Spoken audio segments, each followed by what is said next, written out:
Rasulullah Shallallahu Alaihi Wasallam yang menjadi tonggak sejarah agama Islam. Pertama tentu adalah peristiwa Isra Mi'raj, dan yang kedua yang akan saya bahas secara singkat pada khutbah siang hari ini adalah pertempuran Tabuk.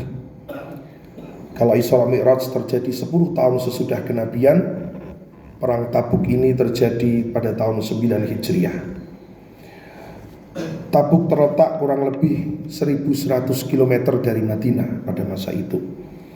Berlokasi di kawasan utara barat atau barat laut Semenanjung Arab, tempat pertemuan 3 jalur perdagangan. Dari timur ada Persia dan Tiongkok, dari barat ada Bizantium Romawi.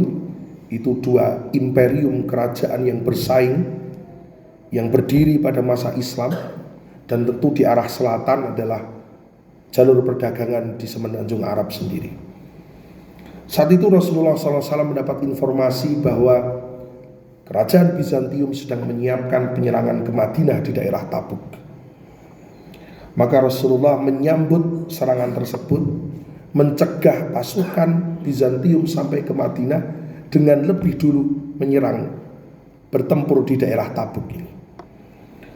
Maka kemudian di dalam Al-Quran surah At-Taubah dikisahkan bagaimana Nabi Muhammad SAW menggalang pembiayaan menuju Tabuk.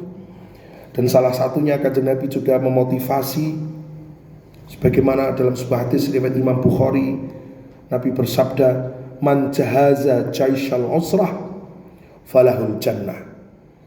Barang siapa membiayai pasukan al-usrah, maka baginya surga. Kanjeng Nabi menyebut pasukan ini sebagai al-usrah, yang maknanya yang mengalami kesulitan karena jauhnya tujuan, panasnya udara, sedikitnya tunggangan, dan minimnya bekal. Nah, kemudian atas motivasi dari Allah Ta'ala, surah At-Taubah ayat 41 dan sabda Nabi ini, kemudian masyarakat muslim berbondong-bondong menyumbang, yang kaya maupun yang miskin.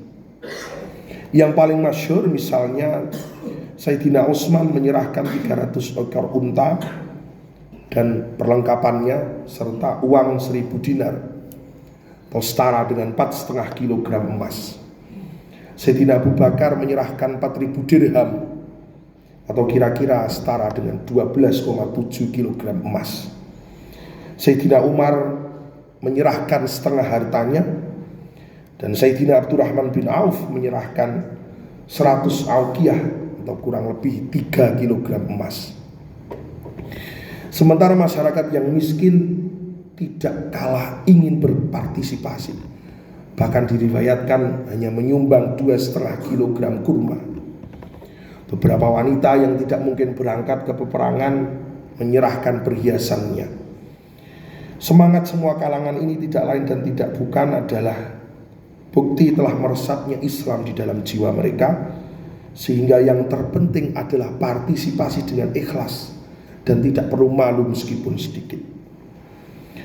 Jamaah yang dirahmati Allah Ta'ala, pada tahap awal peperangan Tabuk ini, sebagaimana biasa kaum munafik berulah, menghindar, endo, nggak mau berangkat dengan alasan sedang panen, udara panas dan lain-lain. Bahkan ada yang mengajak agar yang lain tidak ikut ke peperangan Tabuk. Maka suatu ketika Kanjeng Nabi benar-benar marah dan harus menindak tegas, karena orang-orang munafik ini bahkan berhimpun menggunakan rumah salah satu orang Yahudi untuk berkoordinasi ngajak orang agar gak ikut ke Tabuk. Maka Kanjeng Nabi memerintah salah seorang sahabat untuk membakar rumah itu. Dan itulah hukuman dari Rasulullah kepada orang-orang yang memprovokasi agar tidak ikut ke peperangan Tabuk. Nah, hadirin dirahmati Allah Ta'ala, walhasil ketika itu ada 4 kelompok yang tidak berpartisipasi. Pertama, tentu orang-orang munafik yang sengaja dan enggan. Kedua, orang-orang yang ingin tetapi tidak mampu, tua, cacat, tidak punya perbekalan biaya karena sangat miskin. Ada yang kelompok ketiga adalah orang yang sebenarnya mampu tetapi enggan dan kemudian insyaf, nyusul pasukan gitu. Dan yang keempat, ditugaskan secara khusus tetap di Madinah untuk menjaga Madinah. Nah, salah satu yang diperintahkan oleh Nabi untuk tetap di Madinah adalah Sayyidina Ali bin Abi Thalib. Sayyidina Ali diprovokasi oleh orang-orang munafik. Hei Ali, kamu tuh gak ikut karena cuma menjadi beban. Maka Sayyidina Ali bertanya kepada Nabi Muhammad, wahai Rasul, apakah engkau perintahkan aku untuk tetap di Madinah bersama anak-anak dan para perempuan? Nabi menjawab, dan ini menjadi kisah yang sangat masyhur, ama tardo an takunu minni, apakah engkau tidak ridha untuk menjadi terhadapku bimangzilati Harun min Musa, sebagaimana kedudukan Harun terhadap Musa? Ghairu annahu la nabi ba'di, hanya saja setelahku tidak ada kenabian lagi. Jadi Nabi Muhammad memotivasi Sayyidina Ali bahwa tugasmu ini adalah bagaikan Harun dan aku adalah Musa. Ini bagaimana Nabi memotivasi Sayyidina Ali. Pada akhirnya hadirin rahimakumullah, terkumpul kurang lebih 40.000 tentara menurut riwayat yang paling kuat. 10.000 tentara berkuda dan 30.000 tentara pejalan kaki atau menggunakan unta. Perang Tabuk adalah puncak karena pasukan Islam terus berkembang. Mulanya 313 di perang Badr, kemudian menjadi 700 di perang Uhud, 3.000 orang di perang Khandaq atau Parit, dan kemudian di perang Hunain ada 10.000. Nah, tetapi hadirin rahimakumullah, menariknya begitu rombongan 15 hari berjalan, di situ ada muncul mukjizat Rasulullah SAW yang ketika itu sedang krisis makanan. Kemudian Nabi meminta mengumpulkan makanan dan Nabi berdoa, nggak ada air, makanan sedikit. Nabi berdoa dan alhamdulillah Allah memberikan mukjizatnya. Makanan yang sedikit cukup mengenyangkan 40.000 orang, dan air hujan kemudian turun atas doa Nabi SAW. Sempat lewat di perkampungan Nabi Saleh alaihissalam, kaum Tsamud gitu. Tetapi yang mengejutkan adalah begitu rombongan ini 15 hari tiba di Tabuk, ternyata tidak ada tampak tanda-tanda pasukan Romawi sedang bersiaga untuk menyerang Madinah. Sejarawan Muslim menduga rencana penyerangan dibatalkan karena masih membekas peristiwa perang Mu'tah, di mana pasukan Muslim dengan jumlah yang sedikit berhasil melukai cukup signifikan pasukan Romawi Bizantium. Maka pasukan Muslim di bawah komando Rasul SAW bertahan di Tabuk kurang lebih 20 hari. Dan sepanjang 20 hari itulah tampak hikmah kehadiran 40.000 pasukan Muslim. Penguasa lokal, kepala-kepala suku di Tabuk dan sekitarnya kemudian menghadap kepada Kanjeng Nabi, menyerahkan perjanjian perdamaian dan membayar jizyah untuk mendapatkan jaminan keamanan. Bahkan Kanjeng Nabi dan pasukannya tidak mengeluarkan pedangnya, hanya hadir 40.000 orang bersiaga kalau diserang oleh Bizantium. Ternyata nggak ada pasukan itu. Tetapi hikmahnya, pas suku-suku di sekitar Tabuk yang sebenarnya cenderung kepada Romawi Bizantium, semuanya tunduk kepada Islam, kepada Nabi SAW. Peristiwa ini membantah teori yang selalu keliru bahwa Islam ditegakkan dengan pedang. Tidak sama sekali. Bahkan kehadiran pasukan Muslim adalah sebuah strategi pertahanan, dan pasukan Muslim begitu tiba tidak serta-merta memerangi masyarakat Tabuk. Mereka tidak mengangkat senjata, maka Nabi pun tidak mengangkat senjata. Jamaah yang dirahmati Allah Ta'ala, maka 20 hari di situ kemudian Kanjeng Nabi kundur, pulang 15 hari untuk kurang lebih 50 hari total dari perjalanan sejak dimulai bulan Rajab, kemudian pulang. Dan begitu rombongan Rasulullah SAW tampak masuk ke Madinah, masyarakat terutama perempuan dan anak-anak, orang tua, kemudian menyambut dengan syair yang sangat masyhur sampai sekarang. Tula'al badru alaina, terbitlah purnama di atas kami min thaniyatil wada', dari arah thaniyat al-wada'. Wajaba syukru alaina, syukur kewajiban kami selama ma da'a lillahi da'i yang mengajak kepada Allah. Ayyuhal mab'utsu fina, wahai yang diutus kepada kami, jita bil amril muta', engkau datang dengan perintah yang dipatuhi. Kalau hadirin rahimakumullah sering mendengar tola'al badru alaina, itu diambil dari sirah nabawiyah, ucapan orang-orang Madinah yang tidak ikut perang menyambut kehadiran Rasulullah SAW. Hadirin dirahmati Allah Ta'ala, fase terakhir dalam pertempuran Tabuk adalah hadirnya amnesti umum atau pengampunan kepada Allah Ta'ala kepada mereka yang bertaubat. Sebagaimana kita ketahui, tidak semua orang ke Tabuk itu karena tulus. Ada yang semula niat baik, tetapi karena sulitnya perjalanan, kemudian mereka ingin kembali di tengah perjalanan. Maka mereka kemudian begitu kembali di Madinah, menyesalinya, bersitan ingin kembali itu, sehingga mereka kemudian bertaubat kepada Allah Ta'ala.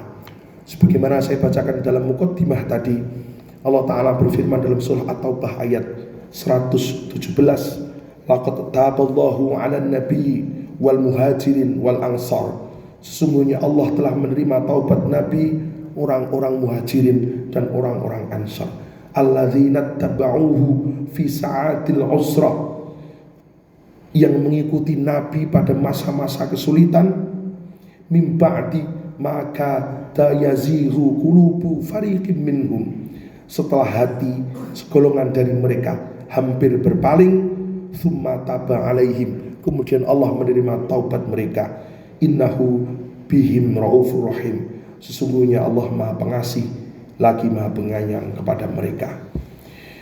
Jamaah yang dirahmati Allah Ta'ala, demikianlah kisah di seputar pertempuran Tabuk yang mengandung sekian banyak hikmah.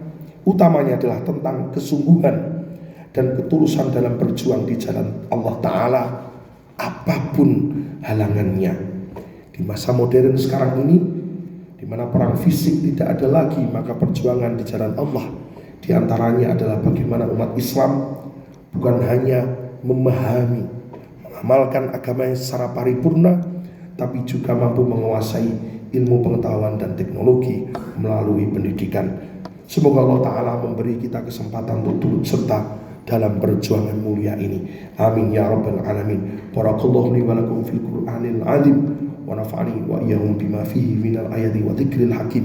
Aqulu qouli hadza wa astaghfirullahaladzim li wa lakum wa lisairil muslimina wal muslimat wal mu'minina wal mu'minat fastaghfiruhu innahu huwal ghafurur rahim.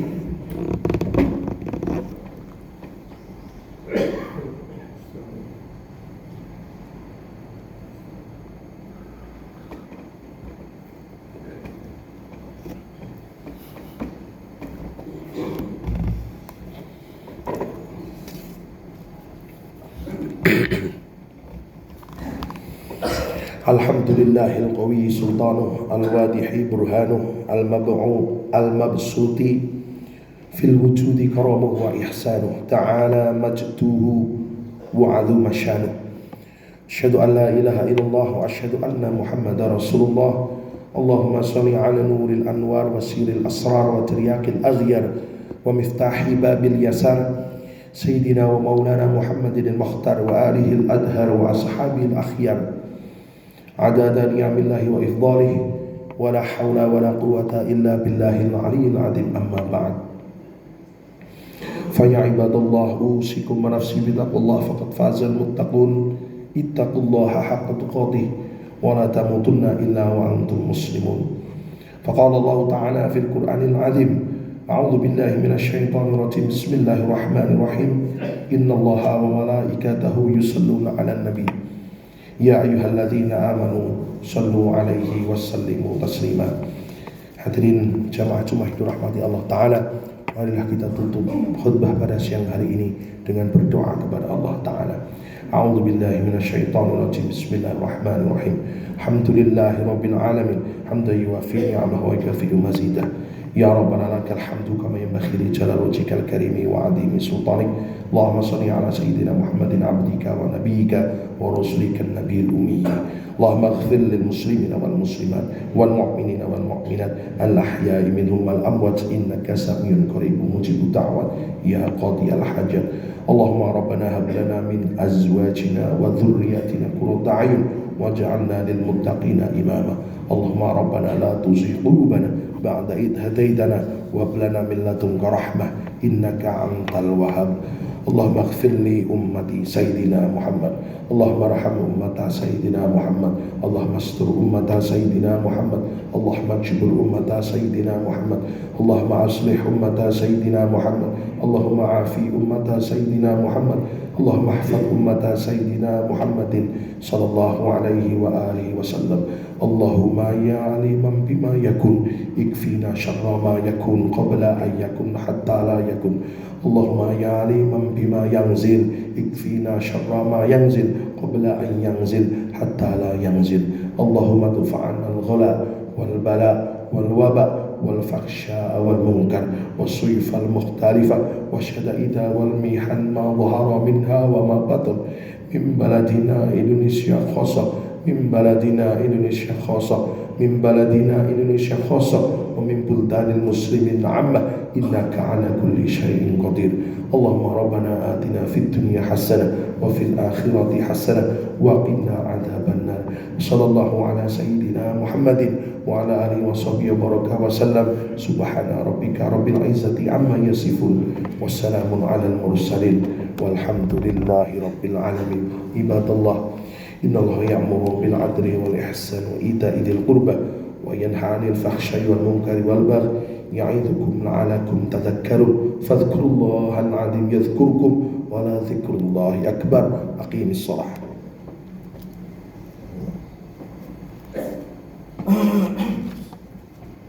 الله أكبر الله